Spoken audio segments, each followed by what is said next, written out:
So, faraway Lucas, the fuck you know about Dazzler? I don't think she's something to do with the X-Men.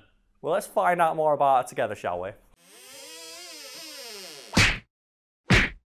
So, faraway Lucas, as you often do, would you like to let the lovely audience know what the topic of today's Wiki Weekends is? Yeah, so we are going to be talking about Alison Blair, aka Dazzler. Yes, I'm referring specifically to the Marvel Wiki, a link to which you'll find below. And we'll start, as we often do, at the beginning, starting with the biographical information, which is Alison Blair as her name, and then we have current alias, Dazzler, which is a pretty lackluster name, all things considered. Do you think so? I love that name. It's a cool name, but it doesn't exactly project strength and inspire fear in your enemies, which I think makes sense, because if I remember correctly, Dazzler is like a pop star. She used awesome. like a mutant ability to be a pop star, if I'm remembering correctly anyway. I mean, Karl, you don't need to be intimidating, just style on your opponents, dazzle them. That's, to be fair, that also works, yes, if how we play Smash Bros. Anything to go by. So, aliases, Agent Blair, Alison Brown, Buzzler,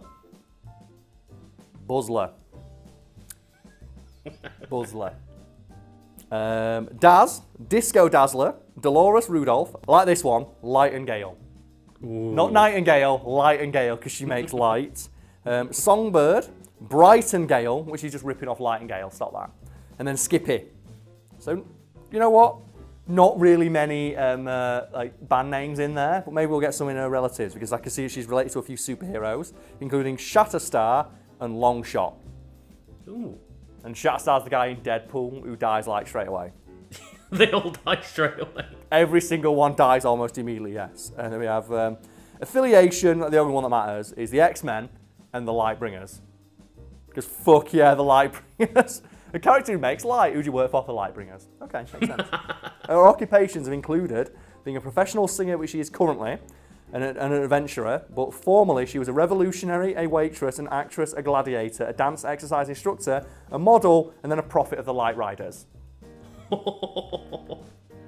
And then Lucas, I think we've established we don't know much about Dazzler collectively, but do you have any thoughts so far on the character of Dazzler? I mean, just someone that's a fucking pop star that shoots light out of her hands. I'm all game.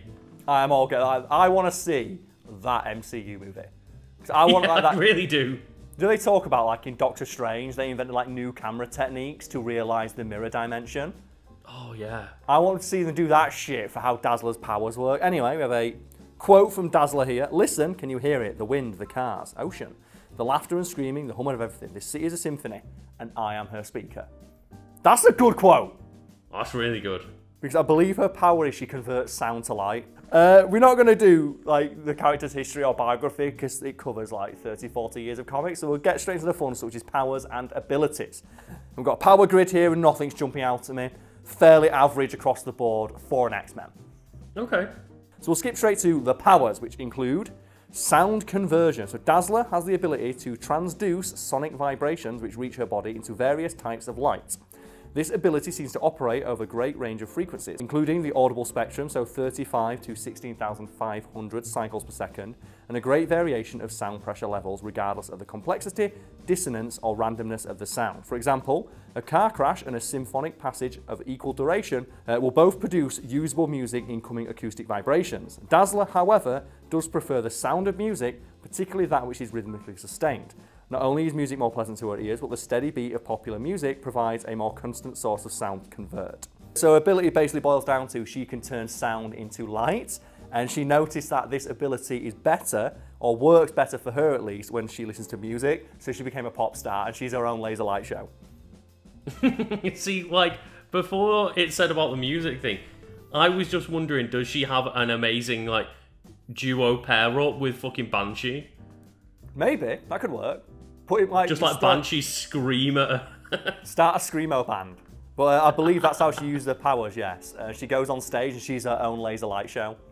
Oh, that's a fucking great idea. It's what a gimmick as well. What a great like hustle that is. It says, however, she cannot use any sound produced by her own body. Despite the limit of her sound conversion ability being unknown, she was capable of absorbing unimaginable sounds, including the explosion of an entire galaxy. What? which if people don't know, is loud enough to be heard from like light years away. Like, for example, the only reason everyone on Earth is not dead right now is because sound cannot travel through the vacuum of space. The sound of the sun is just a series of nuclear explosions going off endlessly. Despite being millions of miles away, will be loud enough to deafen everybody. So the sound of an exploding galaxy is, as it says here, unimaginable. And it says that it boosted her to sufficient levels when exposed by Galactus to travel into a black hole. So she was so powerful and produced so much light, she travelled into something that is so strong, even light cannot escape it. Because that's the thing, like the gravity produced by a black hole absorbed light. Yeah. And she travelled into it on behalf of Galactus. It says here she can also absorb the sonic wave of Black Bolt's devastating voice. A character who is said to be able to destroy a planet with a whisper. That's how powerful Black Bolt is. And then she's a pop star. That means her concerts get loud. Like, what would happen if she didn't know her powers existed? She went to see like Slipknot or something. Another ability here is sound release, the ability to release absorb sound in one loud burst. Oh, that's rough. Like, do you want to hear an entire concert in a split second, Lucas? I don't, but she has the ability to do that. And then echolocation. Dazzler can use her conversion ability to act as a very crude form of echolocation. After singing through an amplifier for a minute, she has displayed the ability to see humanoid shapes through a brick wall. See, I love that, because she can absorb sound, she can tell the direction they're coming from. I mean, yeah, but like, if it takes a minute of singing through an amplifier, I think that's quite a niche power. It is, but at the same time, at least she has access to that if she really needs it. And then we have the second part of the 1-2 punch, that is Dazzler's abilities here, light projection.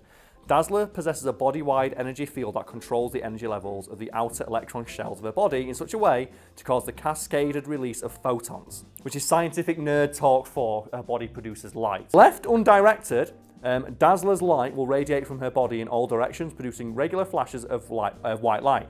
By conscious control over the light she produces, she can control its direction, frequency, colour, amplitude, and duration. And that's how she becomes her own laser light show. All I would care about there is the fact that I could change the colour of it. Yeah, oh man, you'd be so good at that. Just Lucas is constantly going around with like the golden aura from Smash Bros that you put on Falcon. Just a constant aura of gold sex energy at all times. I just love that. Oh, it says here as well, she can produce numerous effects with the light she converts. She can create very simple patterns out of rays, like circles, squares, triangles, and stars. So she can even do like, Joe, those laser things where like you project shit onto a wall. She could do that. Yeah. Oh man, I would learn how to do that and do a giant dick and balls.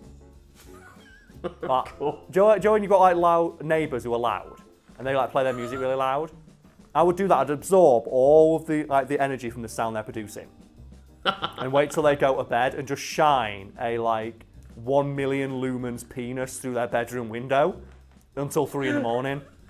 That they could not like unsee forever. Anyway, lasers. By concentrating, Dazzler can generate a coherent beam of light approximating a laser beam with which she can cut through, and I quote, virtually anything. Canal. The field thus operates in a similar fashion and processes that create a laser. And apparently has the same efficiency as one. So as we mentioned, like 99.9%. So she can make lasers from any part of her body, as I remember, because she can produce it anywhere she wants. It's only like, limited by her own ability to concentrate. Meaning, Dazzler technically has the ability to fire lasers out of her vagina. That's amazing. That would make for a very different fucking concert, wouldn't it? Yeah. Just, can you imagine that though? Like, oh love, get your tits out, and just fires 2 perfect lasers directly through their eyes.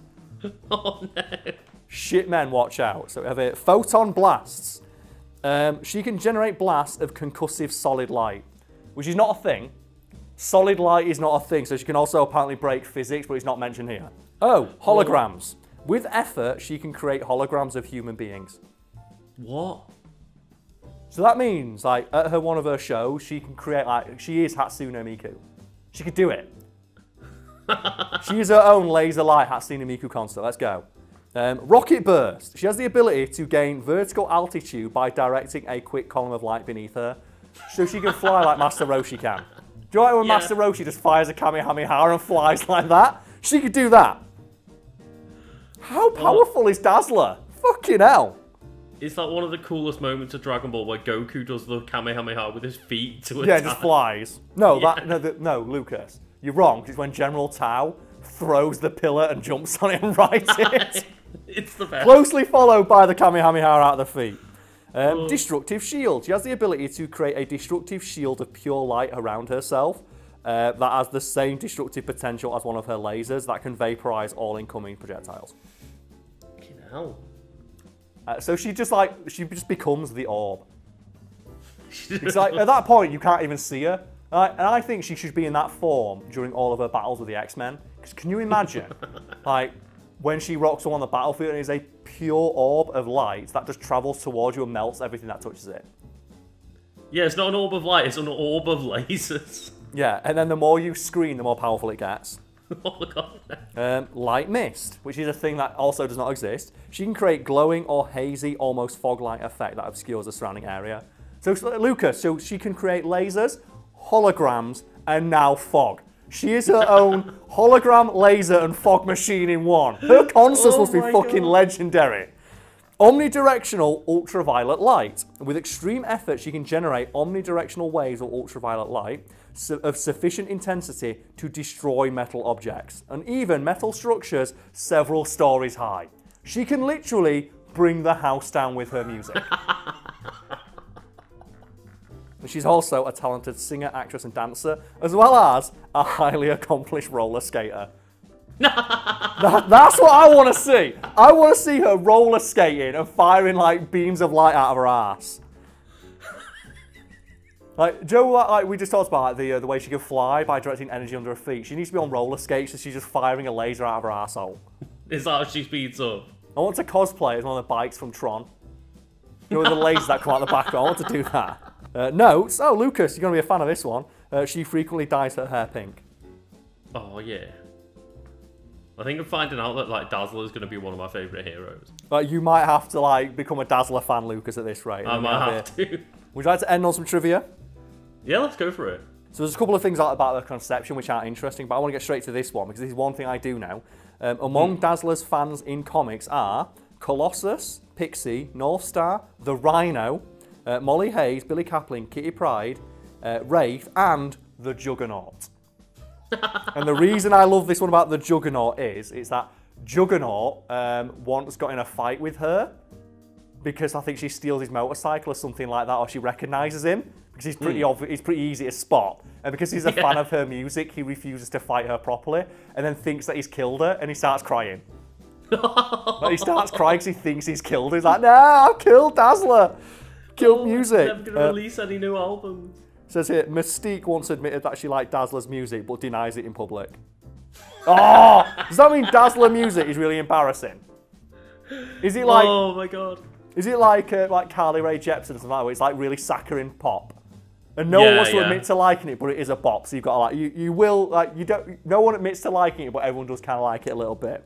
For a while, the mercenary known as Deadpool was her bodyguard. That's a fucking good bodyguard. That's the best bodyguard, Karl. Like, who's protecting you? The greatest mercenary in the world. Fucking sick. Who can break the fourth wall? Yeah, so he knows when people are coming, because he just looks at the next panel and sees that someone's going to attack her.